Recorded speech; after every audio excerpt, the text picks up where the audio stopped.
لا حول ولا قوة إلا بالله العلي العظيم. أعوذ بالله من الشيطان الرجيم.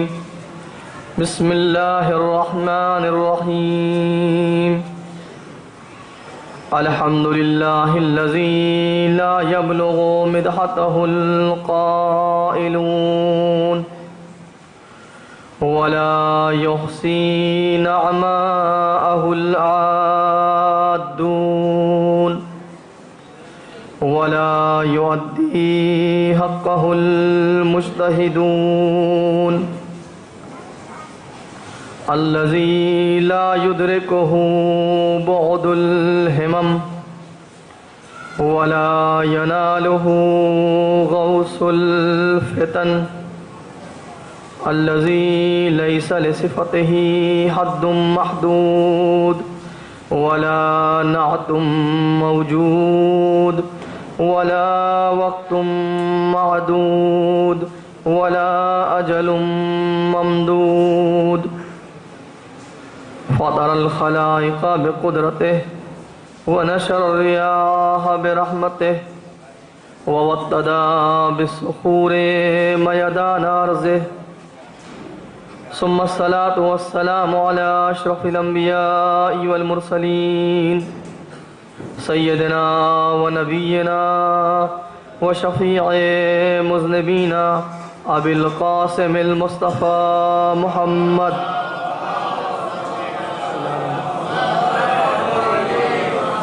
وآله الطيبين الطاهرين المعصومين ولعنة الله على أعدائهم وغاصبي حقوقهم أجمعين. أما بعد فقد قال الله تبارك وتعالى في القرآن الكريم: أعوذ بالله من الشيطان الرجيم. بسم الله الرحمن الرحيم. كل من عليها فان ويبقى وجه ربك ذو الجلال والإكرام. صلوات بھیج دیں محمد وآلہ.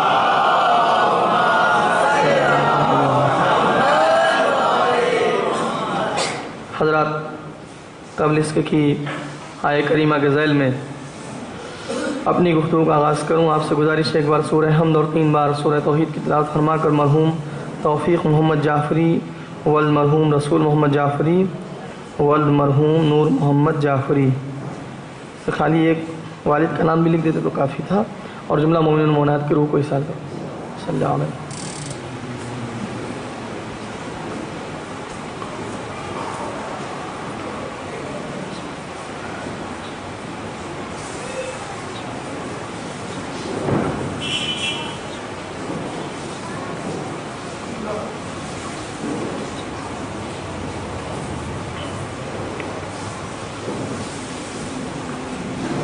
ایک درود بھیجیں مل جل کر محمد و آل محمد.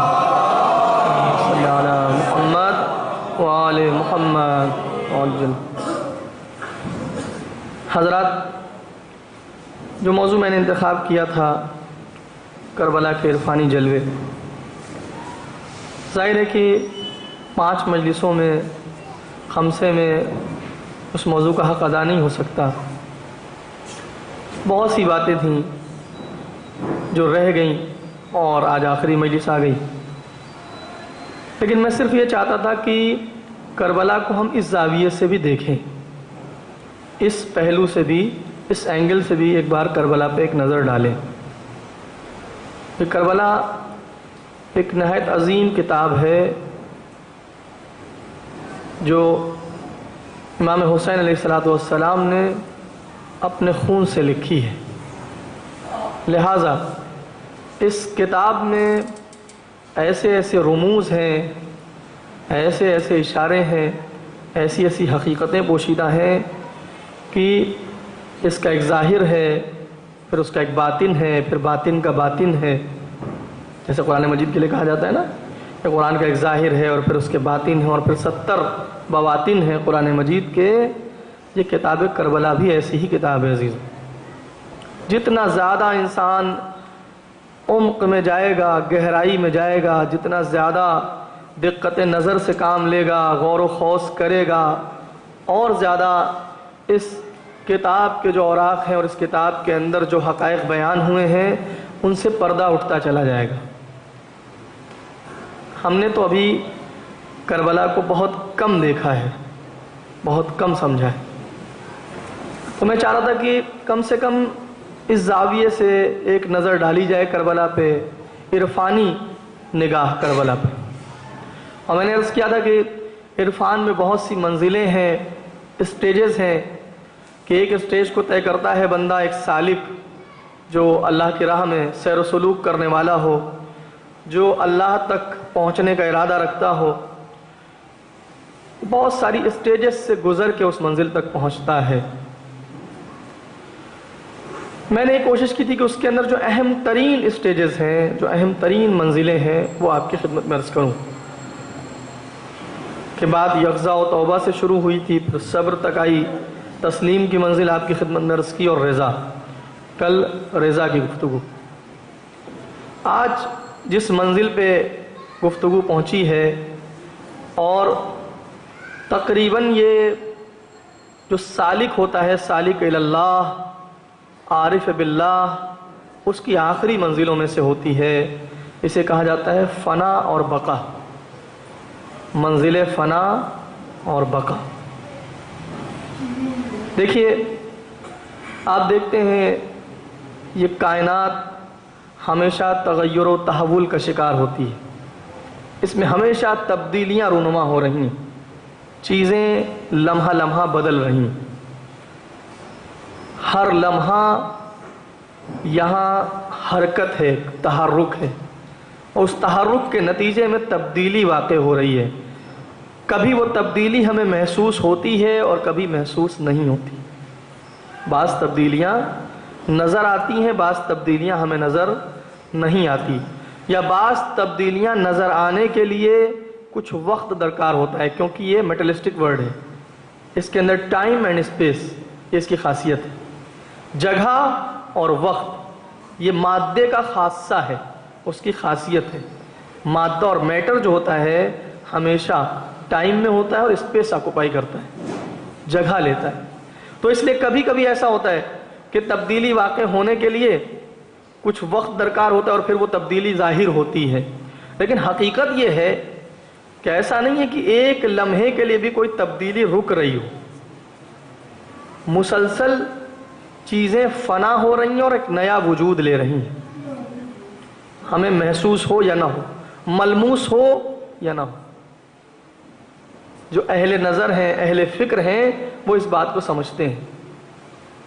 بھئی ہوتا ہے، عمر ڈھل رہی ہے، ایک دم سے داڑھی سفید ہوتی ہوئی نہیں دکھتی ہے، لیکن ہاں یہ ضرور ہے کہ یہ جیسے جیسے عمر ڈھل رہی ہے، پہلے ایک بال سفید ہوتا ہے، پھر 2 بال سفید ہوتے ہیں، پھر 4، اور اس کے بعد دیکھتے دیکھتے آدھی، اور اس کے بعد پوری داڑھی سفید ہوگی۔ ہوتا ہے کہ نہیں ہوتا؟ یہ کیا ہے؟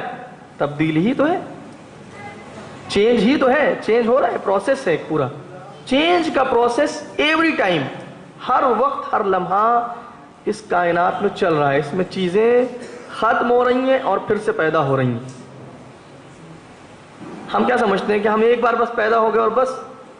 نہیں عزیزوں، ہر لمحہ مالک کائنات ہمیں ایک نیا وجود دے رہا ہے، ہر لمحہ خالق کائنات ہمیں ایک نئی زندگی دے رہا ہے، ہر لمحہ پروردگار اور خلاق عالم ہمیں ایک نئی حیات دے رہا ہے، ہم بھلے ہی اس کو محسوس نہیں کرتے۔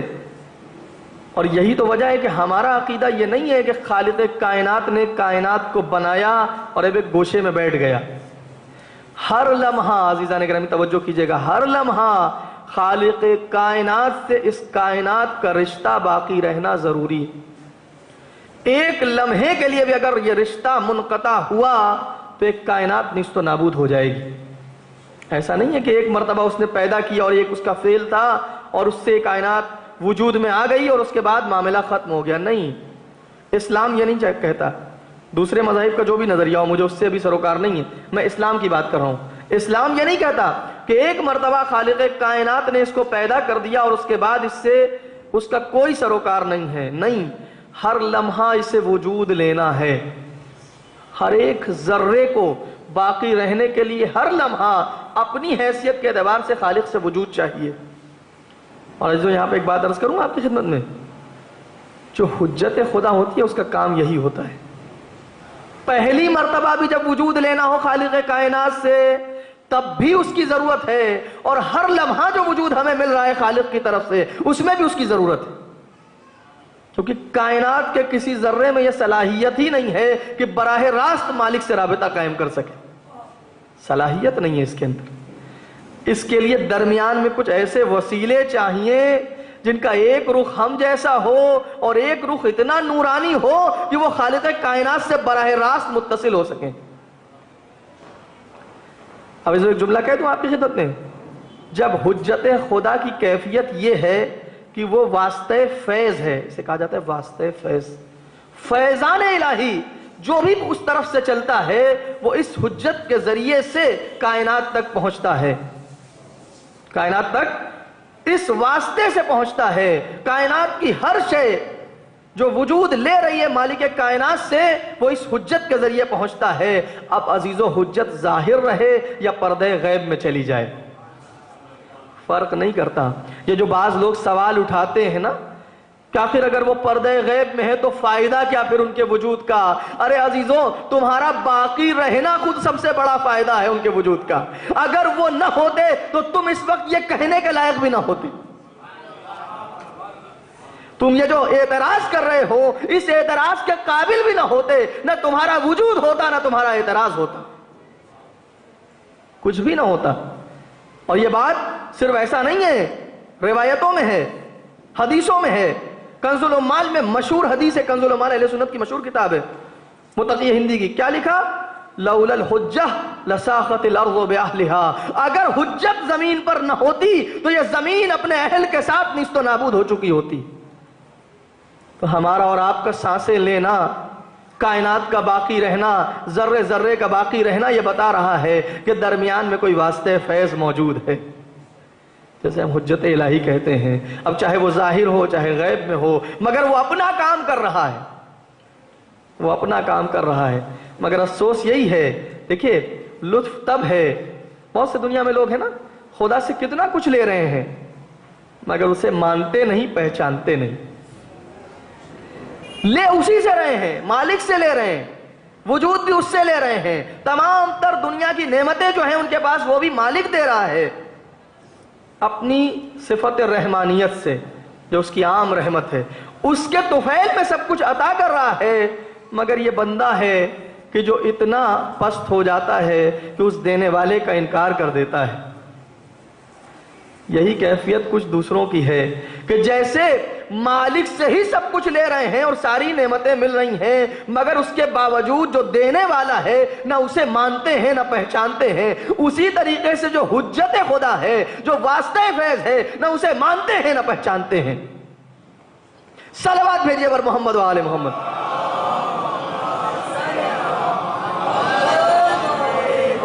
اور اسے ایک بات صرف کر دوں، یہیں پر کہہ دوں، آ گئی یہ تو بات، اس کے بعد آگے بڑھنا ہے مجھے، جو کہ آج کافی باتیں مجھے آپ سے کہنی ہیں اور جو کچھ ہے وہ آج ہی سمیٹنا ہے موضوع۔ عزیزان گرامی، یہ لوگ جو نہیں مانتے اور جو نہیں پہچانتے، یہ نہ مانے نہ پہچانے، نہ مان کے اور نہ پہچان کے اس کی ہستی پہ کوئی اثر نہیں پڑنے والا ہے۔ ہاں لیکن اگر پہچان لیا اور مان لیا تو یہ کمال ان کا ہے، یہ کمال ان کا ہے۔ اور یاد رکھیے گا، کوئی مانے یا نہ مانے وہ اپنا کام کرتا ہے، چونکہ وہ خدا کا مظہر ہے، اس کی رحمت کا مظہر ہے، سب کو عطا کرتا ہے۔ تو عزیزو، یہ جو میں نے بات آپ کی خدمت میں عرض کی، یہ جو ہم یہ کہتے ہیں کہ وہ موجود ہیں، ہم مہدی موعود موجود کے قائل ہیں، توجہ کیجئے گا، مہدی موعود موجود کے قائل ہیں کہ وہ ہیں ابھی۔ اور بھی دوسرے اسلامی فرقے ہیں، وہ ایسا نہیں کہ امام مہدی کے منکر ہوں، امام مہدی کے منکر نہیں ہیں، صرف اتنا سا فرق ہے کہ وہ کہتے ہیں کہ وہ پیدا ہوں گے، اور ہم یہ کہتے ہیں کہ نہیں ہیں موجود، ولادت ہو چکی ہے، ابھی بھی اس کائنات میں ہیں۔ کیوں؟ وجہ یہی ہے کہ ہم نے انہیں حجت خدا مانا ہے، اور چونکہ حجت خدا کا کام یہی ہے کہ ہر لمحہ خالق سے فیض لے، مخلوقات تک پہنچائے، تو اگر ہم یہ کہیں سے مان لیں گے کہ وہ ابھی موجود نہیں ہیں، تو اگر ہم نے یہ مانا کہ وہ ابھی نہیں ہیں، تو ان کا ایک لمحے کے لیے نہ ہونا ہمارے بھی عدم کے لیے کافی ہو جائے گا، ہمارے ختم ہونے کے لیے کافی ہو جائے گا۔ اس لیے ہمیں ماننا پڑے گا کہ وہ موجود ہیں۔ اب عمر کا مسئلہ الگ ہے، عمر کی بحث الگ ہے کہ کیسے اتنی عمر پروردگار نے دے دی، کہ البتہ میں نہیں سمجھتا کوئی مسلمان جو قرآن مجید کی تلاوت کرتا ہے وہ یہ اعتراض کرے، اسے حق نہیں ہے۔ اگر قرآن آشنا ہے، اگر قرآن آشنا ہے، اگر کتاب آشنا ہے، تو اسے حق نہیں ہے کہ وہ یہ اعتراض کرے کہ اتنی طولانی عمر کیسے۔ بس جو ایک بات کہہ دوں خالی طولانی عمر کے حوالے سے، جلدی سے توجہ فرمائیے گا۔ ویسے تو قرآن مجید میں کئی انبیاء کے بارے میں تذکرہ ہے، جناب عیسیٰ، جناب ادریس، جناب الیاس، اور ان سب کا تذکرہ ہے کہ جن کو اللہ نے طولانی عمر عطا کی، جناب خضر۔ لیکن ایک بہت ہی پیاری بات ہے، آپ غور کیجئے، ایک نبی کا قصہ اللہ نے بیان کیا قرآن مجید میں، اگرچہ نام نہیں لیا ہے قرآن نے، مورخین نے نام بیان کیا کہ جناب عزیر نبی کا قصہ ہے۔ جناب عزیر نبی علیہ التحیۃ والثناء، ان کا قصہ ہے کہ وہ قریے سے گزر رہے تھے، اور اس کے بعد وہاں پر قریہ نیست و نابود ہو چکا تھا اور لاشیں پڑی ہوئی تھیں، تو آپ نے سوال کیا مالک سے، وہ سارا واقعہ مجھے نہیں پڑھنا ہے۔ اللہ نے کیا کیا؟ انہوں نے سوال کیا تھا کہ کیسے اب تو انہیں دوبارہ زندہ کرے گا۔ البتہ یاد رکھیے گا، جب نبی سوال کرتا ہے کیسے زندہ کرے گا، تو اس کا مطلب یہ نہیں ہے کہ اسے شک ہے زندہ کرنے پہ، توجہ کیجئے گا، کبھی یہ خیال نہ پیدا ہو کہ اسے شک ہے زندہ کرنے پہ، اللہ کے دوبارہ اٹھانے پر اسے شک نہیں ہے، وہ صرف اس کیفیت کو دیکھنا چاہتا ہے کیسے اٹھائے گا۔ جناب ابراہیم علیہ السلام نے یہی سوال کیا تھا نا، کیف تحیی الموتیٰ، یہ نہیں کہا اللہ تو زندہ کرے گا کہ نہیں کرے گا، یہ تو انہیں معلوم ہے کہ زندہ کرے گا، بے شک کرے گا، کیفیت کو مشاہدہ کرنا چاہتے ہیں۔ اللہ نے کیا سوال کیا؟ کیا تمہیں اطمینان نہیں ہے؟ کیا تمہیں یقین نہیں ہے؟ کہ نہیں، بس چاہتے ہیں اطمینان قلب کے لیے دیکھیں کیفیت کو دیکھنے کے لیے انہوں نے سوال کیا۔ یہی کچھ بات یہاں پہ بھی جناب عزیر نبی کے قصے میں، تو اللہ نے کیا کیا؟ 100 سال کی موت دی جناب عزیر کو۔ 100 سال کی موت میں ان کے پاس دو چیزیں تھیں، ایک ان کا گدھا اور خچر تھا، اور ایک ان کے ساتھ کھانا تھا۔ توجہ فرمائیے گا، 100 سال بعد جب مالک نے دوبارہ اٹھایا تو حکم الہی ہوا کہ اے میرے نبی اپنے خچر اور اپنی سواری کی طرف دیکھیے، تو دیکھا کہ اس کی ہڈیاں تو پوسیدہ ہو چکی تھی، بالکل خاک میں بالکل مل چکی ہیں۔ 100 سال ہو گئے نا، معمولی بات تو ہے نہیں۔ لیکن جب کھانے کی طرف دیکھا تو کھانا تر و تازہ سا تھا۔ کھانا کیا ہے؟ تر و تازہ سا ہے۔ میں عالم اسلام سے سوال کرتا ہوں، تمام انسانوں سے سوال کرتا ہوں کہ یہ بتائیں کہ کھانا نارملی کتنے دن صحیح رہ سکتا ہے؟ بہت اگر کسی نے فریز کر لیا، یہ کر لیا، اپنے طور پہ ساری کوشش کر لی، فریزر میں ڈال دیا، میرے خیال سے 1 ہفتے سے زیادہ کھانا صحیح سالم نہیں رہے گا عزیزو۔ توجہ ہے آپ کی؟ 1 ہفتے کھانا صحیح رہتا ہے، اس کے بعد کھانا خراب ہو جاتا ہے، پھینکنے کے لائق ہو جاتا ہے، کھانے لائق نہیں بچتا ہے عام طور پہ۔ یعنی ایک کھانا زیادہ تر اس کی عمر کتنی ہے؟ 1 ہفتہ۔ 1 سال میں کتنے ہفتے ہوتے ہیں؟ 52 ہفتے۔ 100 سال میں کتنے ہفتے ہوتے ہیں؟ 5200 ہفتے۔ وہ کھانا جو 1 ہفتے میں فاسد ہو جاتا ہے، خدا اپنی قدرت سے اسے 5199 گنا زیادہ صحیح رکھ سکتا ہے۔ وہ کھانا جو 1 ہفتے میں خراب ہو جاتا ہے، اسے پروردگار عالم اپنی قدرت کا مظاہرہ کرتے ہوئے 5199 گنا زیادہ اس کی عمر اگر وہ بڑھا سکتا ہے، تو عزیزو اگر آج اس دور میں ہم ایک انسان کی ایوریج ایج 60 سال مان لیں، تو امام آخر کی عمر 1200 سال ہی تو ہوئی ہے، ابھی تو اس نے 20 سال عمر بڑھائی ہے، 20 گنا۔ ابھی تو صرف اس نے اپنی حجت کی 20 گنا عمر بڑھائی ہے۔ جو پروردگار کھانے کی عمر 5199 گنا زیادہ بڑھا سکتا ہے، اگر وہ اپنی حجت کی عمر عام انسانوں سے 20 گنا زیادہ بڑھا دے تو اس میں تعجب کی کیا بات ہے؟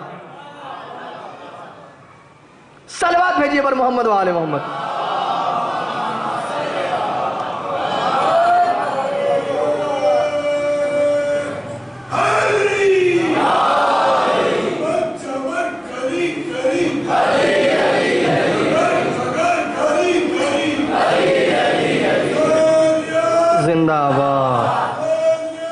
زندہ باد. اللہم صلی علی محمد وآل محمد.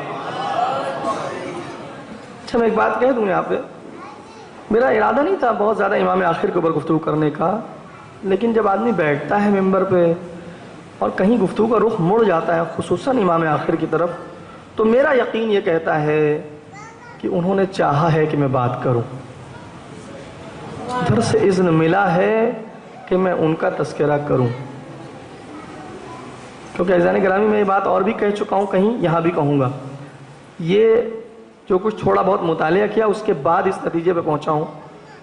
دیکھیں جب ہم ان کا ذکر کرتے ہیں تو یہ خود ایک نعمت ہے کہ نہیں ہے، یا نہیں نعمت ہے نا؟ نعمت تو امام آخر کا، اپنے آخری امام کا، جن کا سایہ ہمارے سروں پہ، جن کی وجہ سے ہمارا وجود باقی ہے، جب ان کا ذکر کرتے ہیں تو یہ نعمت ہے. اور ساری نعمتیں کس کے ذریعے سے اور کس کے طفیل میں ملتی ہیں؟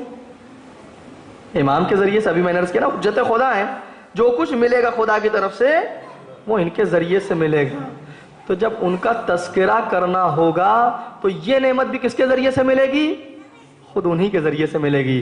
تو اس لیے میں اکثر ایک جملہ کہتا ہوں کہ جب بھی عزیزو اس کو آپ غور کیجئے گا اور اپنے لیے اس کو ذرا تصور کیجئے گا کہ جب بھی کبھی آپ ان کا تذکرہ کریں تو یاد رکھیے گا کہ آپ کے تذکرہ کرنے سے اور یاد کرنے سے پہلے انہوں نے آپ کو یاد کیا ہے. انہوں نے آپ کو یاد کیا ہے، تب آپ کو یہ توفیق ہوئی ہے کہ آپ ان کا تذکرہ کریں، انہیں یاد کریں. تو عزیزوں موضوع کہیں دور نہ ہو جائے، موضوع ہے فنا اور بقا.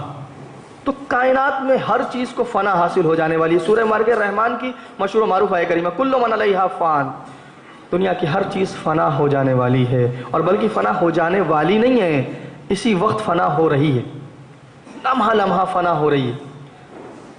ایک فلاسفر نے ایک جملہ کہا تھا جس کو پہلے اس زمانے میں لوگ اس کے اوپر چڑھ بیٹھے اور اس کو بہت پریشان کیا کہ تم نے یہ کیا کہا، لیکن بعد میں دھیرے دھیرے لوگوں کی سمجھ میں آیا. اس نے کہا کہ 2 مرتبہ دریا میں ڈبکی نہیں لگا سکتے، 2 مرتبہ دریا میں، ندی میں ڈبکی نہیں لگائی جا سکتی.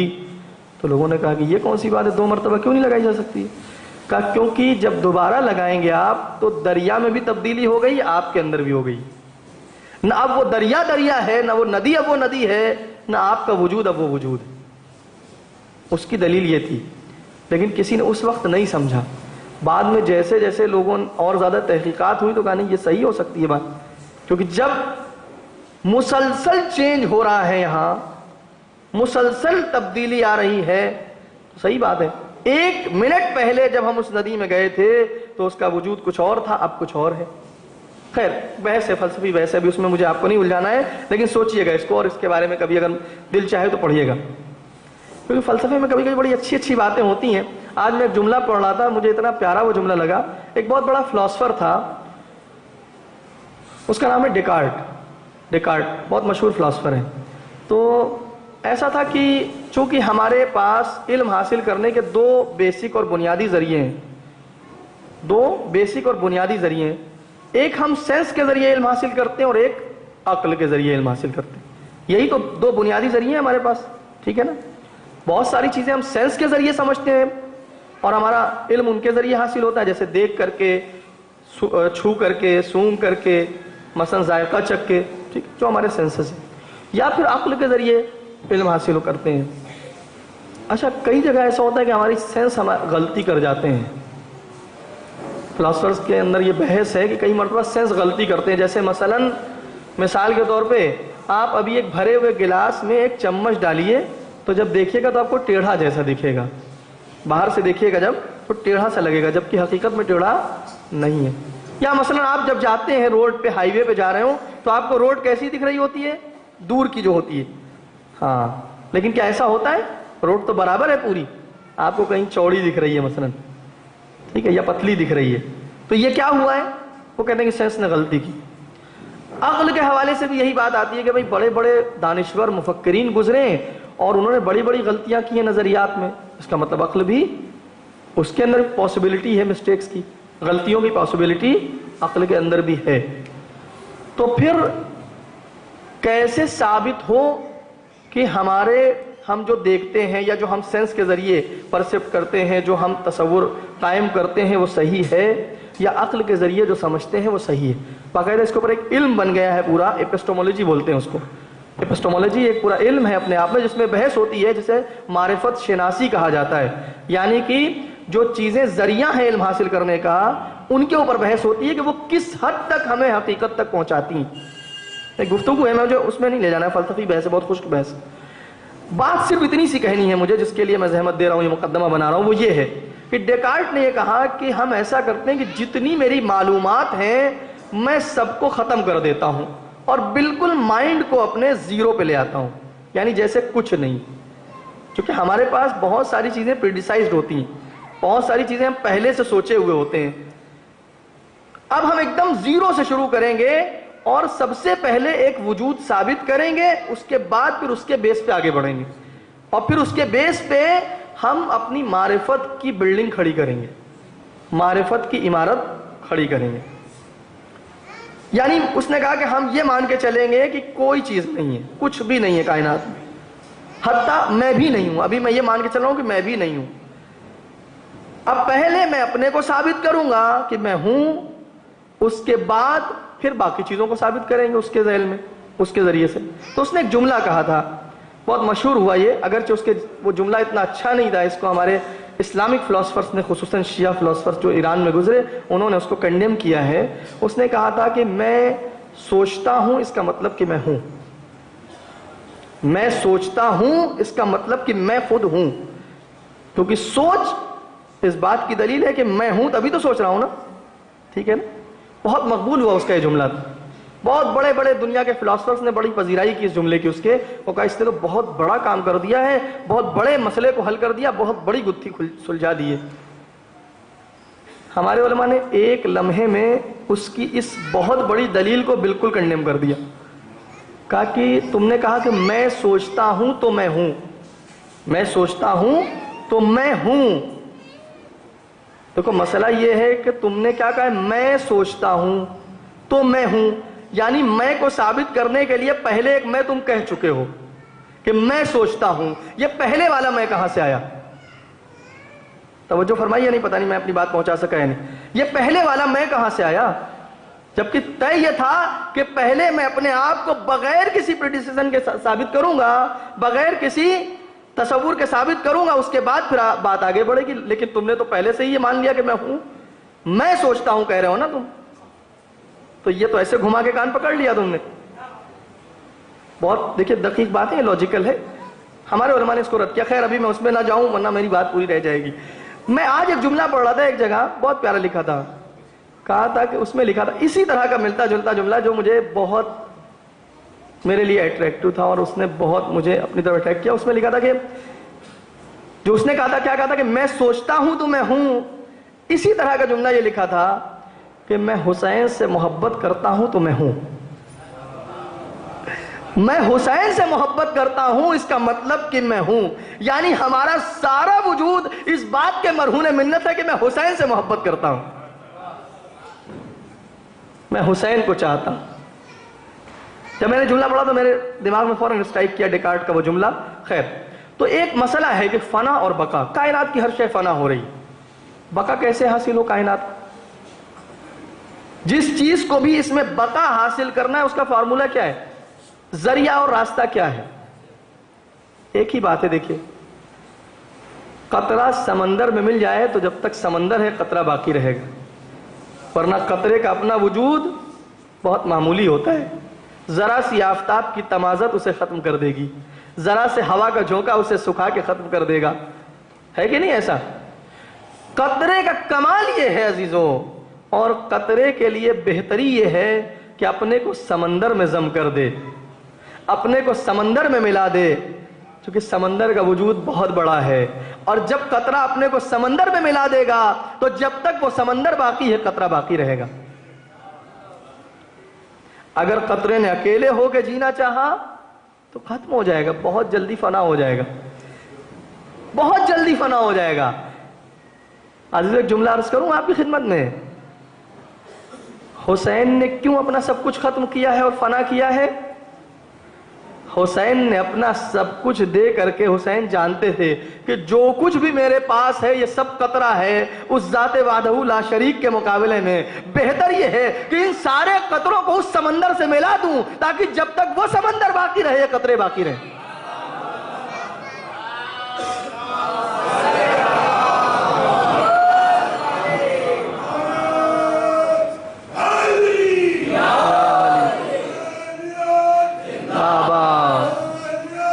زندہ آباد، اللہم صلی علی محمد۔ عزادارو، امام حسین نے بہترین پیغام آپ کو دے دیا ہے، باقی رہنے کا فارمولہ۔ باقی رہنا ہے تو اپنا سب کچھ فنا کر دو اس ذات میں جو ہمیشہ باقی رہنے والی ہے۔ وَيَبْقَ وَجْهُ رَبِّكَ ذُو الْجَلَالِ وَالْإِكْرَامِ۔ اور یاد رکھو کُلُّ مَنْ عَلَيْهَا فان، یہ کل کہہ کر کے کسی کو نہیں چھوڑا گیا ہے، سب کچھ فنا ہو جائے گا سوائے اس کے جو وجہ پروردگار ہے، جو اللہ کا چہرہ ہے۔ یبقى وجہ ربک ذو الجلال والاکرام، صرف تمہارے پروردگار کا چہرہ باقی رہے گا جو ذو الجلال والاکرام، جو صاحب جلالت و اکرام ہے، بس وہ باقی رہنے والا ہے۔ تو اب اگر باقی رہنا ہے اور بقا چاہیے تو فنا کرنا پڑے گا، لٹانا پڑے گا، ختم کرنا پڑے گا۔ اور جب تک یہ میں باقی ہے نا، یاد رکھیے، اور عرفہ یہ کہتے ہیں جب تک میں باقی رہے کوئی اس تک نہیں پہنچ سکتا، جب تک میں باقی رہے۔ یہ جو ہم ہر بات میں میں کرتے ہیں، پتہ چلتا ہے کہ ابھی بہت نیچے ہیں۔ میں یہ، میں وہ، میرے پاس یہ، میرے پاس وہ، میرا پیسہ، میری کار، میرا یہ، میرا وہ، اس کا مطلب بہت بچے ہیں ابھی شعور کے اعتبار سے۔ ان چیزوں پہ فخر کر رہے ہیں جو سب فنا ہو جانے والی ہے کہ نہیں؟ بات آ گئی، میرے ایک استاد تھے، خدا غریق رحمت کرے، انتقال ہو گیا، آغا مہندسی تھے بزرگوار، خدا ان کے درجات کو بلند کرے۔ ایک درس ہمیں دیتے تھے اسرار نماز کا، نماز کے راز، اس کا ایک درس دیا کرتے تھے، اس میں بڑی عرفانی گفتگو کرتے تھے۔ وہ بتاتے تھے کہ نماز میں جو ہم ارکان انجام دیتے ہیں اس کے راز کیا ہیں، توجہ کیجئے گا اس پہ، اشارہ کر رہا ہوں سب۔ کھڑے ہوتے ہیں نا جب قیام کی حالت میں ہوتے ہیں تو وہ کہتے ہیں دیکھو قیام کی حالت وہ ہے کہ جب میں اپنے کو بھی دیکھ سکتا ہوں، کائنات کو بھی دیکھ سکتا ہوں۔ ابھی کھڑا ہوا، ابھی یہ منزل جو ہے وہ عالی ترین منزل نہیں ہے عرفان کی۔ رکوع میں جب جاتا ہوں تو اپنے کو آدھا دیکھتا ہوں اور اب کائنات اتنی صاف نظر نہیں آتی، لیکن ابھی بھی وہ مرتبہ نہیں حاصل ہوا ہے جو کامل ترین مرتبہ ہے۔ حدیثوں میں آیا ہے کہ بندے کے لیے قرب کی سب سے بہترین صورت سجدہ ہے، اللہ کی قربت کی سب سے بہترین صورت جو ہے وہ سجدہ ہے۔ کہتے تھے معلوم ہے کیوں سجدہ سب سے بہترین صورت ہے قرب کی؟ وجہ یہ کہ جب بندہ سجدے میں جاتا ہے تو نہ خود کو نہ دیکھتا ہے نہ کائنات کو دیکھتا ہے،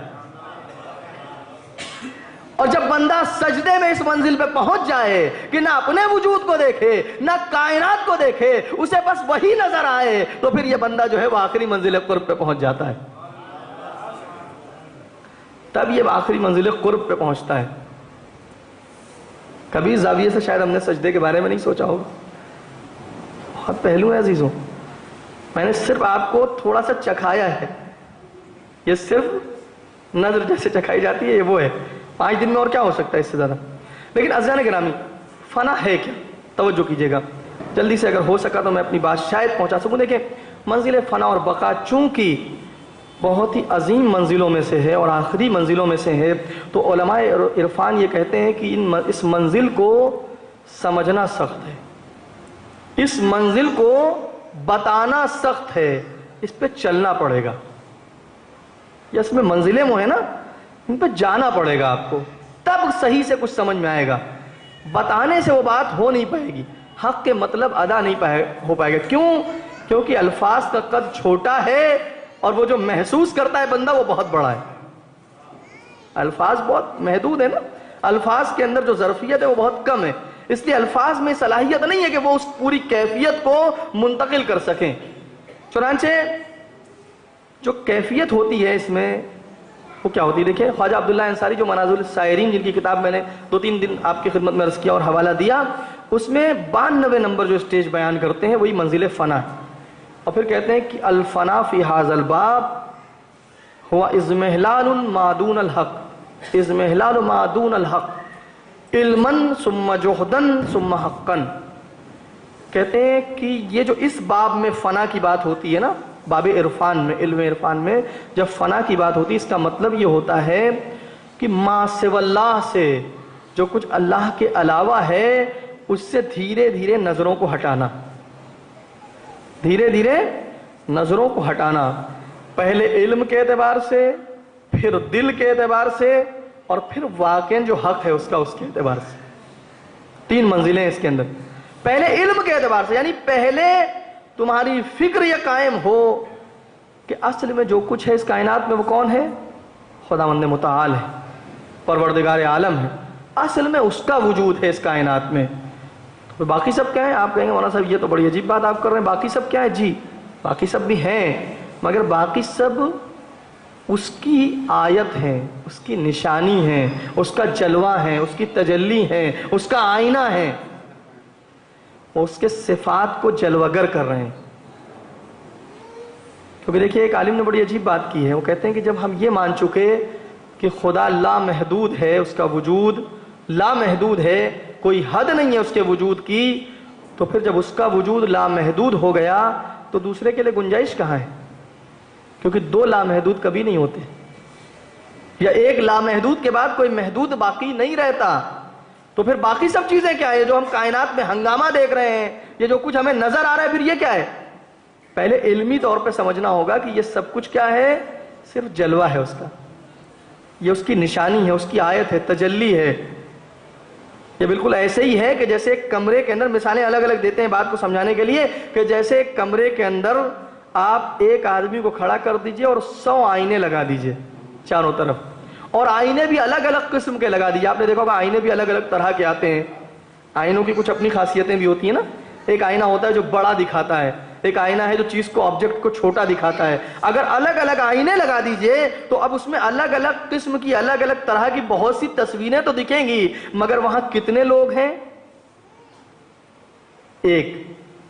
ویسے ہی معاملہ کچھ یہی، کائنات میں جو مخلوقات ہیں مالک کی، وجود صرف اس کا ہے. ہر مخلوق اپنی حیثیت وجودی کے اعتبار سے، جو اس کا اپنا وجود ہے، جتنی اس کے وجود میں، یا یوں کہہ لوں وجود کہنا نہیں، جتنی اس کے اندر گنجائش ہے، اس اعتبار سے خدا کا مظہر بن رہی ہے، خدا کی نشانی بن رہی ہے، خدا کی تجلی بن رہی ہے، اس کا جلوہ بن رہی ہے. اب عزیزوں، اگر کوئی کائنات میں ایسی مخلوق ہو کہ جو پروردگار کی کسی ایک صفت کا جلوہ نہ ہو، بلکہ پروردگار عالم کی جتنے صفات ہیں سوائے الوہیت کے، لائق پرستش صرف وہ ہے، سجدہ صرف اس کا ہوگا، عبادت صرف اس کی ہوگی. اس صفت کے علاوہ جتنے صفات ہیں عزیزوں، اگر کوئی ذات ایسی ہو کہ جس کے اندر یہ صلاحیت ہو کہ وہ پروردگار عالم کے تمام صفات کا جلوہ نمائی کرے اور اس کا مظہر بن جائے، اس کی تجلی بن جائے، اس کی آیت بن جائے، اس کا آئینہ بن جائے، خدا کا علم بھی اس کے وجود سے ظاہر ہو، خدا کی عدالت بھی اس کے وجود سے ظاہر ہو، خدا کی رحمت بھی اس کے وجود سے ظاہر ہو، خدا کی قدرت بھی اس کے وجود سے ظاہر ہو، تو ایسی ہستی کو تو کبھی وجہ اللہ کہا جاتا ہے، کبھی ید اللہ کہا جاتا ہے، کبھی عین اللہ کہا جاتا ہے.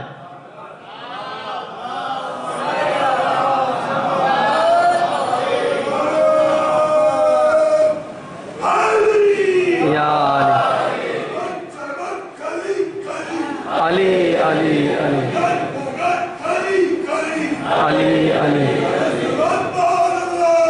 اللہم صلی علی محمد وآلہ محمد. اور مولا کائنات اسی لیے ارشاد فرماتے ہیں ما للہ آیت اکبر منی، اللہ کی مجھ سے بڑی کائنات میں کوئی نشانی نہیں ہے. کیوں؟ اب اندازہ کریں. اچھا، خدا کے جو صفات ہیں عزیزوں، اس کے صفات آپس میں ٹکراتے نہیں ہیں. جب وہ عادل ہے جس وقت، اسی وقت رحیم بھی ہے. جس وقت وہ قہار ہے اسی وقت رحیم بھی ہے. جس وقت وہ رحیم ہے اسی وقت غفور بھی ہے. توجہ فرما رہے ہیں آپ؟ اس سے اندازہ ہوتا ہے کہ جب اس کا کوئی مظہر بنتا ہے اور اس کے تمام صفات کی جلوہ نمائی کرتا ہے تو اس کے یہاں بھی صفات ٹکراتے نہیں ہیں. نتیجتاً اس کی صفت یہ ہوتی ہے کہ جب تلوار چلاتا ہے تو ایک طرف سے وہ قہر خدا کا مظہر ہے تو دوسری طرف عدل الہی کا بھی مظہر ہے. نتیجتاً وہ اس کی تلوار دیکھ کے چلتی ہے کہ اگر نسلوں میں بھی کوئی ایک مومن آنے والا ہو تو ٹھہر جائے.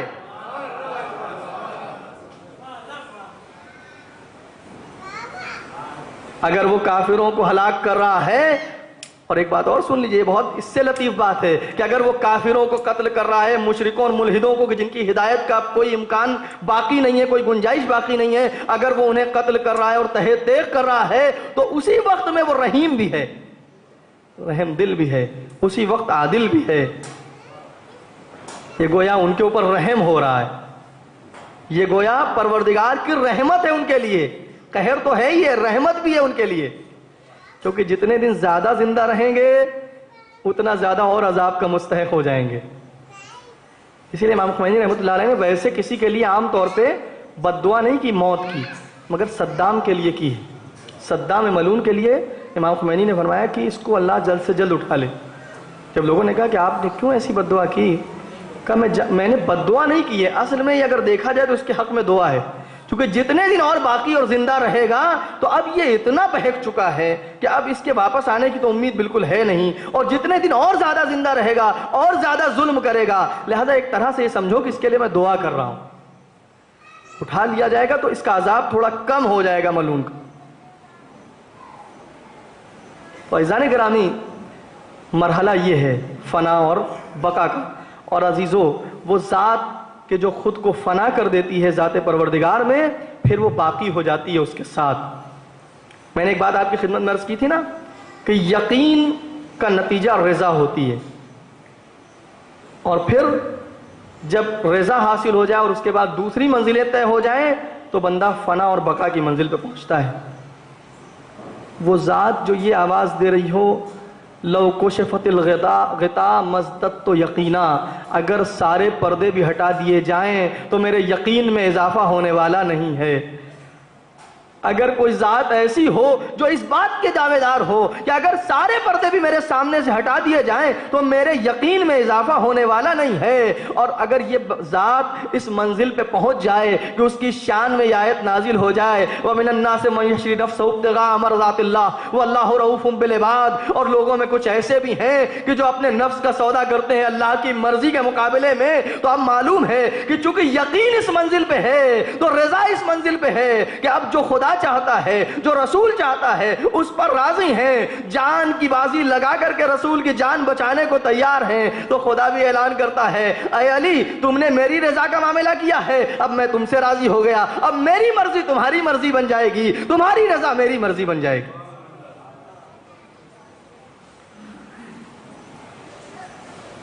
اور عزیزان گرامی، پھر فرماتے ہیں خواجہ عبداللہ انصاری کی جو مقام فنا اور بقا ہے، فنا کے لیے 3 درجے ہیں، اور پھر فرماتے ہیں کہ جو فنا کے لیے علمی درجہ ہے اس کے اندر یہ ہے کہ فناء المعرفت فی المعروف وهو الفناء علما، وفناء العیان فی المعاین وهو الفناء جہدا، وفناء الطلب فی الوجود وهو الفناء حقا.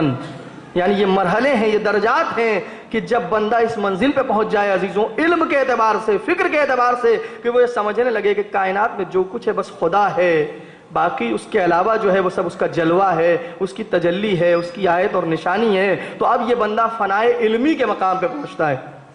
لیکن جب یہی علم اس کے دل میں اتر جائے اور جب چیزوں کو دیکھے کائنات میں تو اس بات کا یقین کر کے دیکھے کہ جو کچھ مجھے نظر آ رہا ہے اس کائنات میں یہ سب اس کی آیت ہے، اصل میں خدا ہے جو اپنی جلوہ نمائی کر رہا ہے. تو عزیزان گرامی، تو پھر یہ فنائے عینی کی منزل پہ پہنچتا ہے یا فنائے جوہدی کی منزل پہ پہنچتا ہے. اور عزیزان گرامی، یہی وجہ ہے کہ مولا کائنات کا ایک جملہ ہمیں تاریخ میں ملا، فرمایا ما رأیت شیئن الا ورأیت اللہ قبلہ وبعدہ ومعہ.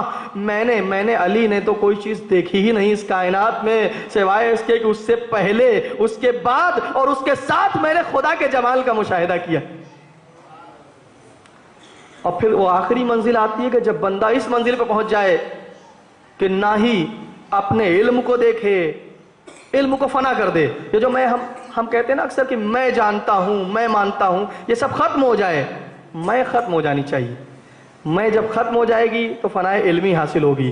جب اس بات کا یقین حاصل ہو جائے اور دل میں اتر جائے کہ جو کچھ ہمیں دکھ رہا ہے کائنات میں یہ سب خدا کا جلوہ ہے، اصل میں خدا ہے اور اس کی ذات ہے، تو پھر فنائے جوہدی اور فنائے قلبی حاصل ہوتی ہے. اور پھر جب ایک منزل اس سے آگے بڑھتی ہے تو عزیزوں پھر منزل یہ ہوتی ہے کہ یہ جو جستجو ہے فنا کی یہ بھی ختم ہو جائے، اسے بھی فنا کر دیا جائے. کیونکہ جب تک جستجو باقی رہے گی تب تک اس کا مطلب یہ ہے کہ جستجو کرنے والا بھی باقی ہے نا، جستجو کرنے والا بھی باقی ہے. تو جستجو کو بھی ختم کر دیا جائے اور جستجو کی طرف بھی توجہ نہ دی جائے. جب اس منزل پہ کوئی پہنچتا ہے تو واقعاً حقیقت میں پھر فنائے حقی اسے حاصل ہوتی ہے. یہ سب درجات ہیں فنا کے، اور امام حسین نے یہی کیا. بس امام حسین کے چند جملے دعائے عرفہ کے تبرکن پڑھ کے اور زحمت ختم کر رہا ہوں. امام حسین دعائے عرفہ کو انسان پڑھے، خصوصاً جو اس کے آخری فراز ہیں. کیا انداز گفتگو ہے، کیا انداز مناجات ہے. الہی ترددی فی الآثار یوجب بعد المزار. میرے اللہ یہ کائنات میں جو چیزیں ہیں نا، یہ جو کائنات کی مخلوقات ہیں، ان میں جو تردد ہے اور ان میں جو میں کھو جاؤں تو میں تیری زیارت سے دور ہوتا چلا جا رہا ہوں. کیف یستدل علیک بما ہوا فی وجودہ مفتقر الیک. ارے کیسے وہ تیرے وجود پہ دلیل ہو سکتا ہے جو خود اپنے وجود میں تیرا محتاج ہو. امیت عین لا تراک علیہ رقیبا. وہ آنکھ اندھی ہو جائے جو تجھے اپنا نگراں نہ پاتی ہو. وخسر صفقۃ عبد لم تجل له من حبک نصیبا. اور وہ انسان اپنے معاملات حیات میں سخت خسارے میں ہے جسے تیری محبت کا کوئی حصہ نہ ملے. ایکون لغیرک من الظہور ما لیس لک حتی یکون هو المظہر لک. کیا تیرے علاوہ بھی کوئی تجھ سے زیادہ ظاہر ہے کہ جو تجھے ظاہر کرے؟ یہ حسین ابن علی کا عرفان ہے، یہ حسین ابن علی کی مقام فنا و بقا ہے. عزیزو آخر میں اسی مقام فنا اور بقا کے حوالے سے آج میں دیکھ رہا تھا تو ایک بہت ہی پیارا سلام ایک بہت ہی بڑے شاعر ان سے مجھے ملا. میں نے سوچا کہ آپ کی خدمت میں اسے پیش کروں. یقیناً محظوظ ہوں گے. اور اس کے بعد ربط مصائب. میر تقی میر، کون آشنا نہیں ہے میر تقی میر سے؟ کس انداز میں امام حسین سے اظہار عقیدت کرتے ہیں. سلام ان کا اس طرح ہے کہ السلام اے کام جان مصطفیٰ، السلام اے کام جان مصطفیٰ، السلام اے یادگار مرتضیٰ، السلام اے مقصد خیر النساء، السلام اے پیشوائے دو سرا. کیا ستم ہے خیمے دریا پر ہوئے اور بے جاں پانی پانی کر ہوئے، لب نہ ایک قطرے سے تیرے تر ہوئے، السلام اے تشنکام کربلا. زندگانی کی ہے تو نے کیا کٹھن، آ مدینے سے ہوا غربت وطن، مر گئے پر اب نہ تربت نے کفن، السلام اے کشتہ تیغ جفا. چارہ گر سب تیرے بیچارے گئے، چارہ گر سب تیرے بیچارے گئے، دونوں بیٹے کیا تیرے پیارے گئے، یار بھائی سب تیرے مارے گئے، السلام اے بے کسے دشتے وغا. گھر تیرا یک بار ویراں ہو گیا، گھر تیرا یک بار ویراں ہو گیا، دم نہ مارا گو کی بیجا ہو گیا، خاک سے مل کر تو یکساں ہو گیا، السلام اے رفتہ راہ رضا. ماجرا تیرا نہایت ہے شگرف، رنج میں طاقت ہوئی سب تیری صرف، خوں ہوا دل پر نہ نکلا منہ سے حرف، خوں ہوا دل پر نہ نکلا منہ سے حرف، السلام اے غنچہ باغ حیا. شان کیا کیسی عمارت تیرے بعد، ہو گیا اسباب غارت تیرے بعد، پچھلوں کی اب ہے حقارت تیرے بعد. امام حسین کے بعد کیسی مصیبت آئی ہے اہل حرم پہ، پچھلوں کی اب ہے حقارت تیرے بعد، السلام اے لائق مدح و ثنا. کس جگہ آیا کہ یوں حیران ہوا، کن سیاہ کاسوں کا تو مہماں ہوا، کس قدر محتاج آب و نہ ہوا، السلام اے خلق کے حاجت روا. تجھ سے خوبی امامت چار چند، چار چاند میں تصرف کیا انہوں نے، تجھ سے خوبی امامت چار چند، تیرا رایت تھا ولایت میں بلند، رایت یعنی پرچم، تیرے در کا ہر گدا اقبال مند، تیرے در کا میر تقی میر کہہ رہے ہیں تیرے در کا ہر گدا اقبال مند، السلام اے شاہ اقلیم ولا.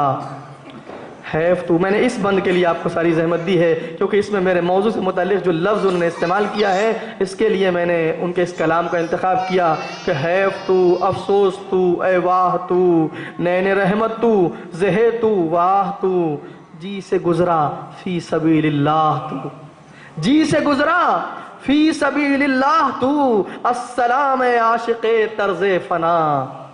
اسی لفظ فنا کے لیے میں نے اس پورے کلام کا انتخاب کیا، السلام عاشق طرز فنا۔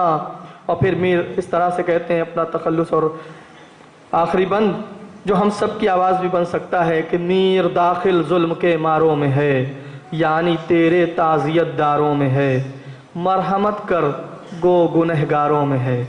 یہ ہم سب کے دل کی آواز ہونی چاہیے نا، مرحمت کر گو گنہگاروں میں ہے، السلام شافع روز جزا۔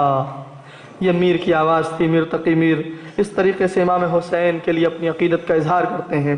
عزادارو بات کو ختم کروں، یہ منزلیں وہ نہیں ہیں کہ جو اتنی آسانی سے حاصل ہوں، ان کے لیے جد و جہد کرنی پڑتی ہے، ریاضتیں کرنی پڑتی ہیں، قربانیاں دینی پڑتی ہیں۔ عزادارو سرزمین کربلا وہ سرزمین ہے کہ روایتوں میں ملتا ہے کہ جو بھی نبی وہاں سے گزرا ہے کچھ نہ کچھ اس آزمائش میں مبتلا ہوا ہے، اور جب آزمائش میں مبتلا ہوا ہے تو اس نے بارگاہ پروردگار میں ہاتھوں کو جوڑ کے سوال کیا، مالک یہ کیسی سرزمین ہے؟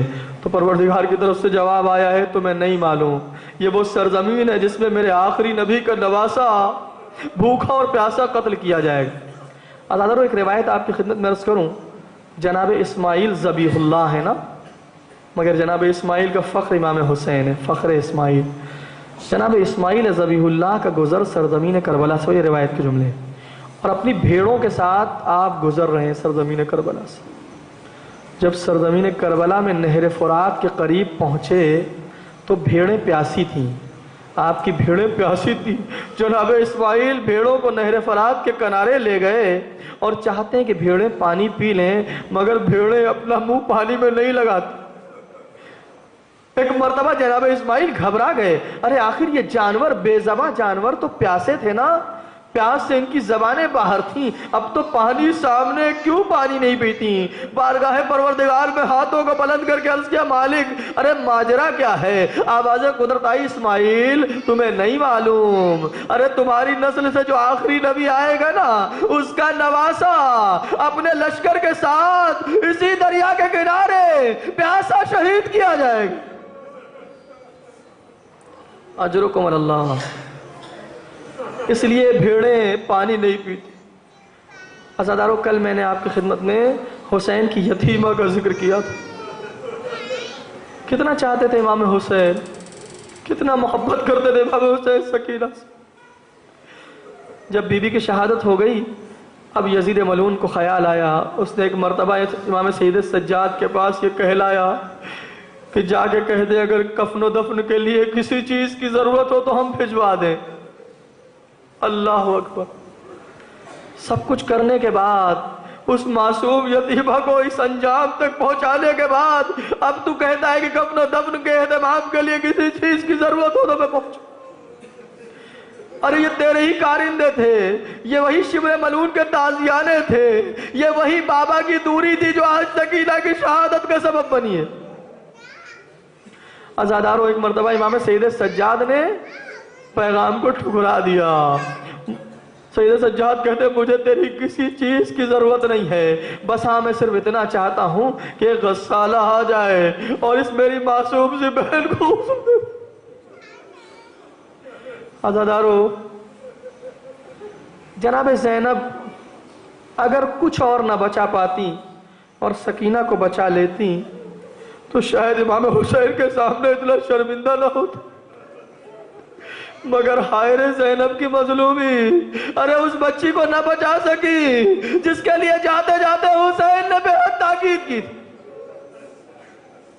عزادارو ایک مرتبہ وہ غسالہ جب آئی ہے اور آنے کے بعد بچی کو غسل دینا چاہتی ہے، عزادارو اس بچی کا جب کرتا ہٹانے لگی، ارے کرتا جسم سے اس طرح سے چپکا ہوا ہے، کرتا جسم سے الگ نہیں ہوتا ہے۔ بیویوں سے سوال کیا یہ بچی کچھ مریض تھی کیا؟ عزاداروں سوال کرتی ہے یہ بچی کچھ بیمار تھی؟ ارے سیدانیوں نے تڑپ کے جواب دیا نہیں نہیں، یہ بچی جب مدینے سے چلی تو بالکل صحیح سالم تھی۔ ارے کربلا میں امام حسین کی شہادت کے بعد اس بچی میں وہ مصیبتیں پڑی، اس بچی نے اتنے تازیانے کھائے کہ اس بچی کی کیفیت یہ ہوگی۔ اجرکم اللہ، جسے اتنی امید ہو، سکینہ اپنی ساری امیدیں قبر میں لے کے چلی گئی، کیونکہ سکینہ کو بہت سی امیدیں تھی نا۔ پہلے چچا کے پانی لانے کی امید تھی، چچا پانی نہ لائے، پھر بابا کے واپس آنے کی امید تھی، بابا واپس نہ آئے، پھر جب زندان شام میں مقاتل یہ لکھتے ہیں کہ جب شام کے مرد اپنے بچوں کی انگلیاں پکڑ کر کے زندان شام کے سامنے سے گزرتے تھے تو سکینہ پھوپھی سے سوال کرتی تھی، معصومیت بھرا سوال کرتی تھی، پھوپھی اماں، اے پھوپھی اماں، ارے جیسے یہ شام کے مرد اپنے بچوں کی انگلیاں پکڑ کے لے جاتے، میرا بابا کب آئے گا؟ میرا بابا کب مجھے اس طرح سے لے جائے گا؟ کب مجھے زندان سے رہائی ملے گی؟ ارے عزادارو، اس بچی کو زندان سے رہائی تو نہ ملی، بچی کی قبر ہمیشہ کے لیے زندان شام میں بن کے رہ گئی۔ یہی تو وجہ ہے، ارے جب قافلے کو رہائی ملی، ساری سیدانیاں اونٹوں پر سوار ہو گئی تو رباب نظر نہ آئی۔ ایک مرتبہ زینب کو فکر ہوئی آخر رباب کہاں ہے، رباب کیوں نظر نہیں آتی؟ ایک مرتبہ تلاش کرتے ہوئے جو زندان میں پہنچی تو کیا دیکھا؟ ایک دکھیاری ماں بچی کی قبر سے لپٹی ہوئی بیان کر رہی ہے، سکینہ مجھے معاف کرنا، ہم مدینے رہا ہو کے جا رہے ہیں لیکن تمہاری آرزو پوری نہ کر سکے، تمہیں مدینے واپس نہ لے جا سکے۔ الا لعنت اللہ علی القوم الظالمین، سیعلم الذین ظلموا ای منقلب ینقلبون، انا للہ و انا الیہ راجعون، رضا قضائک و تسلیما لامرک لا معبود سواک۔ پروردگار تجھے واسطہ ہے محمد و آل محمد علیہ السلام کا، ہماری سزا کو قبول فرما۔